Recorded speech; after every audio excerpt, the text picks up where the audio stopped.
Halo Abituren NW, gimana kabarnya? Mudah-mudahan sehat selalu dan segala tetap aman dan lancar.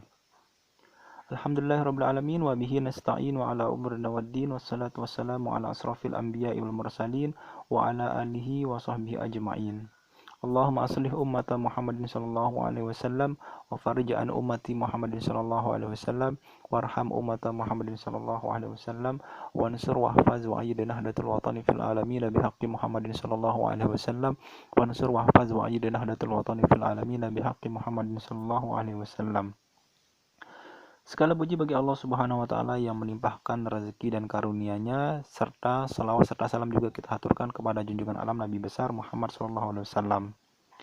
Teman-teman Abiturainers, orang kaya siapapun dia, dimanapun tinggalnya, selalu memiliki pemuja.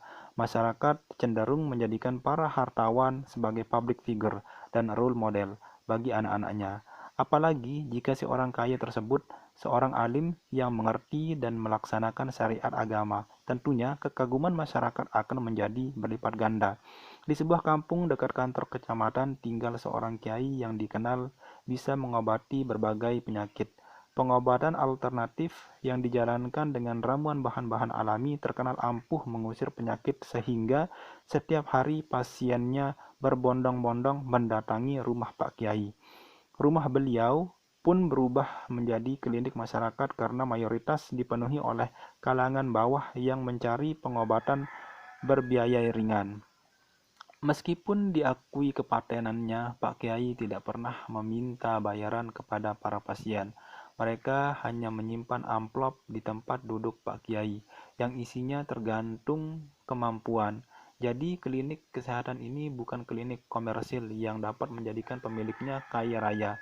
Namun demikian, Allah Maha melihat kebaikan hati Pak Kiai mengobati tanpa pamrih dibalas dengan kebaikan hamba-hamba Allah yang bergelimang harta.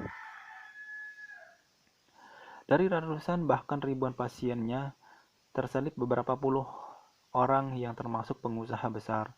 Mereka datang berobat ke klinik Pak Kiai karena dokter dan peralatan medis modern sudah tidak mampu menangani penyakitnya. Alhasil, berkat keridhaan Allah Subhanahu wa taala, penyakit mereka sembuh setelah berobat di klinik Pak Kiai. Para hartawan ini tanpa diminta memberikan uang berlimpah kepada Pak Kiai, bahkan ada beberapa orang yang langsung menghadiahkan kendaraan roda 4 keluaran terbaru. Ferrari mungkin atau McLaren. Tambah hari, pasien bertambah banyak. Pak Kiai sudah tidak sanggup menangani sendiri. Beliau pun memperkerjakan beberapa orang untuk membantu tugasnya di klinik kesehatan. Masyarakat mendapat berkah dari kemajuan klinik Pak Kiai. Banyaknya pasien yang datang membawa rezeki beragam, ada yang berjualan, mengatur parkir, bahkan ada juga warga yang menyewakan kamar bagi keluarga pasien yang mau menginap. Tanpa disadari, Pak Kiai sekarang telah dianggap sebagai orang paling kaya oleh warga. Segala kemewahan ada di dalamnya. Struktur berkelas, kulkas, ruangan, alat-alat elektronik, buah-buahan segar di dalam lemari pendingin, bahan makanan di dapur yang tidak akan habis dimakan 1 bulan, dan lain sebagainya. Banyak warga bermimpi hidup seperti Pak Kiai, bergelimang harta tanpa bekerja keras karena sudah banyak asisten yang melaksanakan pekerjaannya.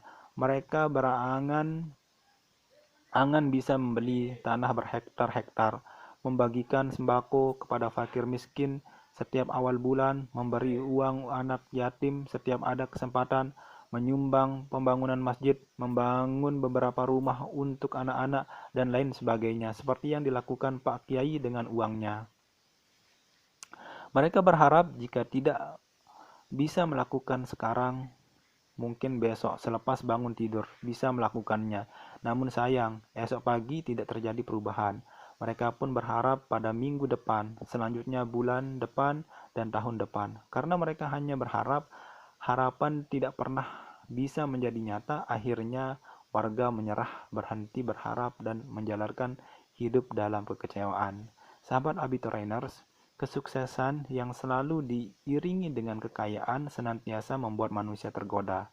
Mereka berangan-angan hidup senang seperti orang sukses yang dikenal, namun melupakan satu hal yang paling fundamental dari sebuah kesuksesan. Menjadi sukses selalu melewati proses. Orang tidak bisa langsung mendapatkan kesuksesan dalam hitungan satu malam karena kesuksesan mempunyai jalan yang panjang dan terjal. Pak Kiai dalam yang saya ceritakan tadi tidak mendapatkan kesuksesan dalam kurun jam atau hari. Sebelum mendapatkan kemampuan mengobati orang, tentunya beliau melewati masa-masa belajar melalui malam-malam dengan tirakat, menjalankan hari-hari dengan puasa, dan hal-hal lain yang menunjang keilmuannya. Setelah bisa mengobati pun beliau tidak serta-merta mendapatkan kemasyhuran. Pengobatan beliau menolong tanpa pamrih menjadi kredit poin tersendiri bagi kesuksesannya. Allah Subhanahu wa Ta'ala memberikan contoh yang nyata tentang pentingnya proses dalam hidup ini. Dunia dan segala isinya tidak diciptakan dalam satu kedipan mata. Meskipun Allah Subhanahu wa Ta'ala Maha Kuasa bisa menjadikan apa saja dengan kun fayakun.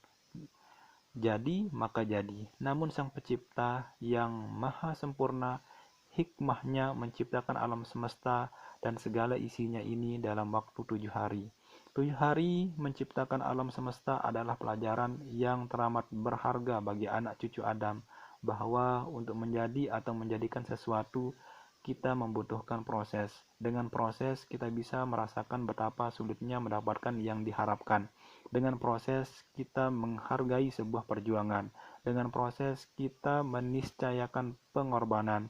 Semakin sulit proses yang kita lalui, semakin indah kita menikmati hasilnya. Bukankah sesuatu yang sulit didapat itu lebih bertahan lama daripada yang mudah didapat? Kesuksesan yang didapatkan dengan mudah tanpa sebuah proses yang berliku bagaikan semangkuk mie instan bagi orang lapar. Mie instan tersebut memang bisa mengenyangkan, namun beberapa lama dia bisa bertahan dengan perut hanya diisi mie instan. Menjadi sukses adalah hak setiap orang. Pun mendapat kekayaan dari kesuksesan tersebut. Kesuksesan dalam hidup akan terasa manis bila terlebih dahulu melalui proses yang penuh tantangan dan cobaan. Sahabat Abiturainers, mari kita berproses menjadi sukses karena kesuksesan selalu membutuhkan proses. Jadi kalau antum-antum mau kaya, antum-antum mau jadi orang terkenal, antum-antum mau jadi orang besar, ya antum-antum harus berproses. Karena berproses itu pasti ada pahit, ada manis, ada pahit, ada manis. Tapi hasilnya insya Allah, jika antum bersungguh-sungguh manjada wajada, insya Allah antum akan merasakan nikmatnya kesuksesan tersebut. Entah apapun cita-cita antum atau tujuan antum, mudah-mudahan menjadi orang yang baik. Seperti hadis yang dikatakan Rasulullah SAW, seorang mukmin yang kuat adalah lebih baik dan lebih dicintai Allah daripada mukmin yang lemah. Dan pada setiap keduanya adalah ada kebaikan. Jadi teman-teman, kalau kita kaya seperti Nabi Sulaiman, insya Allah banyak pengikutnya atau orang-orang akan mendengar apa yang antum katakan.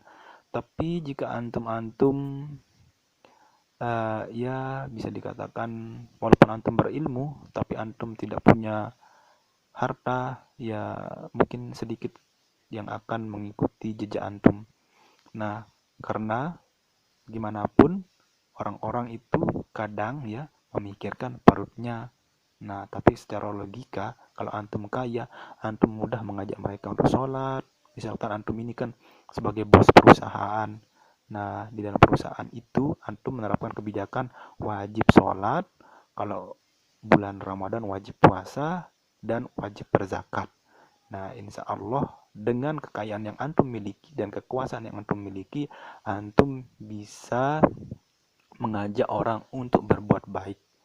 Nah, jadi teman-teman Abiturainers, mungkin itu saja ya yang bisa saya sampaikan pada hari ini. Mudah-mudahan bermanfaat.